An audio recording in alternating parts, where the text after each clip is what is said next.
ஈகை திருநாளான பக்ரீத் பண்டிகையொட்டி தமிழகத்தின் பல்வேறு பகுதிகளில் சிறப்பு தொழுகைகள் நடைபெற்றன. இது பற்றி விளக்குகிறது ஒரு செய்தி தொகுப்பு. நாகப்பட்டினம் மாவட்டம் நாகூர் தர்காவில் பக்ரீத் பண்டிகையை முன்னிட்டு நடைபெற்ற சிறப்பு தொழுகையில் ஏராளமானோர் பங்கேற்றனர். சிறப்பு தொழுகையை தொடர்ந்து ஒருவரை ஒருவர் கட்டி தழுவி தங்களது வாழ்த்துக்களை பரிமாறிக்கொண்டனர்.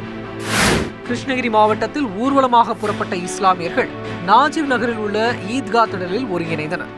அங்கு அனைவரும் கூட்டு வழிபாடு செய்தனர். பின்னர் ஆங்காங்கே இருக்கும் மசூதிகளில் சிறப்பு தொழுகைகள் நடத்தப்பட்டன. நாமக்கல் பேட்டை பள்ளியிலிருந்து ஊர்வலமாக புறப்பட்ட இஸ்லாமியர்கள் சேலம் சாலையில் உள்ள தர்காவில் ஒன்று திரண்டனர். தொடர்ந்து நடைபெற்ற சிறப்பு தொழுகையில் இறைவனிடம் பிரார்த்தனை செய்தனர். தொழுகையில் ஈடுபட்ட அனைவருக்கும் பாதாம் வழங்கப்பட்டது. பக்ரீத் பண்டிகையொட்டி திருவண்ணாமலை ஈத்கா மைதானத்தில் சிறப்பு தொழுகை நடத்தப்பட்டது. இந்த தொழுகையில் 1000க்கும் மேற்பட்டோர் கலந்து கொண்டனர். கோவை பூ மார்க்கெட் பகுதியில் உள்ள மசூதியில் நடைபெற்ற கூட்டு வழிபாட்டில் 10,000க்கும் மேற்பட்ட இஸ்லாமியர்கள் கலந்து கொண்டனர்.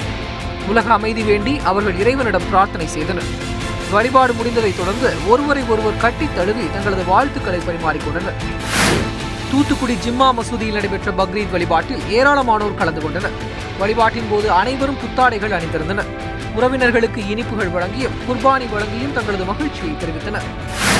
நெல்லை மேலப்பாளையம் மாநகராட்சி ஜின்னா மற்றும் பஜார் ஆகிய திடல்களில் நடைபெற்ற கூட்டு வழிபாட்டில் 50,000க்கும் மேற்பட்ட இஸ்லாமியர்கள் பங்கேற்றனர்.